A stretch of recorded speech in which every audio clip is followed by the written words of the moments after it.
ബിസ്മില്ലാഹിർ റഹ്മാനിർ റഹീം. ഇന്നൽ ഹംദലില്ലാഹ് വസ്സലാത്തു വസ്സലാമു അലാ റസൂലില്ലാഹ് വഅലാ ആലിഹി വസഹ്ബിഹി അജ്മഈൻ. അസ്സലാമു അലൈക്കും വറഹ്മത്തുള്ളാഹി വബറകാതുഹു. നമ്മൾ വായിച്ചുകൊണ്ടിരിക്കുന്നത് ഷെയ്ഖുൽ ഇസ്ലാം മുഹമ്മദ് ബിൻ അബ്ദുൽ വഹാബ് റഹിമഹുള്ളയുടെ 3 അടിസ്ഥാന തത്വങ്ങൾ. ഇതിൻ്റെ വിശദീകരണം ഷെയ്ഖ് ഫൗസാൻ അൽ ഫൗസാൻ ഹഫിദഹുള്ളയാണ്. ഈ 3 തത്വങ്ങൾ എന്ന് പറഞ്ഞാൽ ഖബറിൽ ചോദിക്കാൻ പോകുന്ന 3 ചോദ്യങ്ങൾ ആണ്. അതിൻ്റെ ഉത്തരം നമ്മൾ പറയാൻ കഴിയണം. അപ്പോൾ അതിന് നമുക്ക് അതിനുള്ള വിജ്ഞാനം വേണം. അതാണ് ഈ പുസ്തകത്തിൽ നമ്മൾ പഠിച്ചുകൊണ്ടിരിക്കുന്നത്. നമ്മളപ്പോൾ ഷഹാദത്ത് പഠിച്ചു, അഷ്ഹദു അൻ ലാ ഇലാഹ ഇല്ലല്ലാഹ് വ അഷ്ഹദു അന്ന മുഹമ്മദ് റസൂലുള്ളാഹ്. പിന്നെ ഇസ്ലാമിൻ്റെ തൂണുകളും പഠിച്ചു. ഇനി നോമ്പിനെ കുറിച്ചാണ് നമ്മൾ വായിക്കാൻ പോകുന്നത്. ബാറക്കല്ലാഹു ഫീക്കും. വ ദലീലു സിയാമി യാ അയ്യുഹല്ലദീന ആമനു കുതിബ അലൈക്കുമുസ് സിയാമു കമാ കുതിബ അലല്ലദീന മിൻ ഖബലിക്കും ലഅല്ലക്കും തത്തഖൂൻ. ഇത് നോമ്പിൻ്റെ തെളിവാണ്. ഖുർആനിൽ നോമ്പിൻ്റെ തെളിവ്. സത്യവിശ്വാസികളെ, നിങ്ങൾക്ക് മുമ്പുള്ളവർക്ക് നോമ്പ് നിർബന്ധമാക്കിയതുപോലെ നിങ്ങൾക്കും നോമ്പ് നിർബന്ധമാക്കിയിരിക്കുന്നു. നിങ്ങൾ തഖ്വയുള്ളവരായേക്കാം. ഇത് സൂറത്തുൽ ബഖറ അധ്യായം 2 183 വചനാണ്. നോമ്പ് മുസ്ലിങ്ങൾക്ക് മാത്രമാണ് നിർബന്ധം. സത്യനിഷേധികൾക്ക് നോമ്പ് നിർബന്ധമില്ല. ഇനി അവർ നോമ്പ് നോറ്റാൽ തന്നെ അത് ശരിയല്ല. കാരണം അവർ ഷഹാദത്ത് ചൊല്ലിയിട്ടില്ല. ആരാധനക്കർഹൻ അള്ളാഹു അല്ലാതെ ഒരു ഇലാഹില്ല എന്നും മുഹമ്മദ് അള്ളാഹുവിൻ്റെ ദൂതനാണ് എന്നും അവർ സാക്ഷ്യപ്പെടുത്തിയിട്ടില്ല സല്ലല്ലാഹു അലൈഹി വസല്ലം.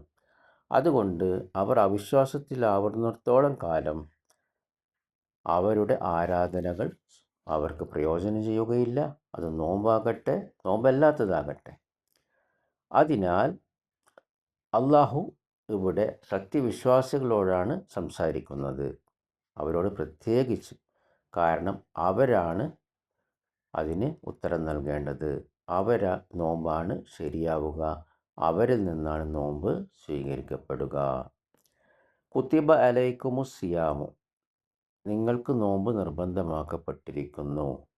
ഇവിടെ കുത്തിബ എന്ന് പറഞ്ഞാൽ അതിനർത്ഥം നിർബന്ധമാക്കുക എന്നാണ്. ഇത് അള്ളാഹു പറഞ്ഞതുപോലെയാണ്. കുത്തിബ അലൈക്കുമുൽ ഖിതാലു, യുദ്ധം നിങ്ങൾക്ക് നിർബന്ധമാക്കിയിരിക്കുന്നു. അപ്പോൾ അൽ കുത്തിബ എന്ന് പറഞ്ഞാൽ അത് അള്ളാഹുവിൻ്റെ ഗ്രന്ഥത്തിൽ കുത്തിബ എന്ന് പറഞ്ഞാൽ അത് നിർബന്ധം എന്ന അർത്ഥമാണ്. കമാ കുത്തിബ അലല്ലദീന മിൻ ഖബലിക്കും, നിങ്ങൾക്ക് മുമ്പ് ഉള്ളവർക്ക് നിർബന്ധമാക്കപ്പെട്ടതുപോലെ. അപ്പോൾ മുമ്പുള്ള സമൂഹത്തിന് ഇത് നിർബന്ധമായിരുന്നു. അപ്പോൾ ഇത് തെളിയിക്കുന്നത് മുമ്പുള്ള സമൂഹത്തിലും നോമ്പ് അറിയപ്പെട്ടതായിരുന്നു. അത് മുമ്പുള്ള ശരീഅത്തിലും മുഹമ്മദ് നബി സല്ലല്ലാഹു അലൈഹി വസല്ലം ശരീഅത്തിലും അത് നിർബന്ധമാക്കിയിട്ടുണ്ട്. ആത്മാവിന് നോമ്പ് ഒരു ഭാരമായി തോന്നാം. കാരണം അവൻ അവൻ്റെ ആഗ്രഹങ്ങളെ പിടിച്ചു വെക്കുകയാണ്, അവൻ്റെ ഇച്ഛകളെ പിടിച്ചു വെക്കുകയാണ്. അള്ളാഹു വ്യക്തമാക്കിയിട്ടുണ്ട് അവൻ്റെ സൃഷ്ടികളിലും മുമ്പുള്ള എല്ലാ സമൂഹത്തിലേക്കും അവൻ ഈ സുന്നത്തിനെക്കുറിച്ച് അള്ളാഹു വ്യക്തമാക്കിയിട്ടുണ്ട്. അപ്പം ജാഹിലിയ കാലത്തും ഇസ്ലാമിൻ്റെ മുമ്പുള്ള കാലത്തും നോമ്പ് അറിയപ്പെട്ടതാണ്. അവർ ആശൂറ നോമ്പ് നോക്കാറുണ്ടായിരുന്നു. അള്ളാഹു പറഞ്ഞത് ലഅല്ലക്കും തത്തഖൂൻ, നിങ്ങൾ തഖ്വയുള്ളവരായേക്കാം. ഇത് വ്യക്തമാക്കുകയാണ് നോമ്പിൻ്റെ പിന്നിലുള്ള യുക്തി. നിങ്ങൾ തഖ്വയുള്ളവരായേക്കാം. അപ്പോൾ ഇത് നോമ്പിൻ്റെ പിന്നിലെ യുക്തിയുടെ വ്യക്തമാക്കലാണ്. എന്തുകൊണ്ട് നോമ്പ് നിയമമാക്കി? അതെന്തിനാ? അത് നിങ്ങൾക്ക് തഖ്വ ഉണ്ടാക്കാൻ വേണ്ടിയാണ്. കാരണം നോമ്പ് നോക്കുമ്പോൾ ഒരു വ്യക്തി അവൻ്റെ ആഗ്രഹങ്ങളെ, അവൻ എന്തൊക്കെയാണോ ശീലിച്ച് അതൊക്കെ, അവൻ്റെ ആഗ്രഹങ്ങളൊക്കെ അവൻ ഉപേക്ഷിക്കുന്നു. അവന് അത് വല്ലാണ്ട് ആഗ്രഹിക്കുന്ന കാര്യങ്ങളാണ്. അതൊക്കെ നോമ്പിലൂടെ എന്താക്കുന്നു? അവൻ ഉപേക്ഷിക്കുന്നു.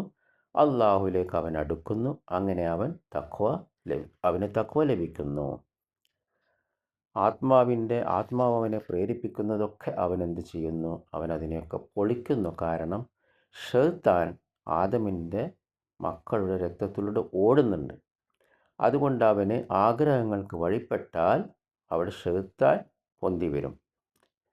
എന്നാൽ ആഗ്രഹങ്ങൾ ഉപേക്ഷിച്ചാൽ രക്തത്തിൻ്റെ ഓട്ടം ദുർബലമാവുകയും ആ മുസ്ലിമിൽ നിന്ന് ശൈത്താനെ തള്ളപ്പെടുകയും ചെയ്യും.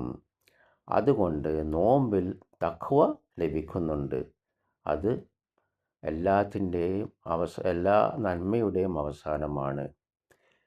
ഇതാണ് നോമ്പിൻ്റെ പ്രയോജനം. അത് തഖ്വ കൊണ്ടുവരുന്നു.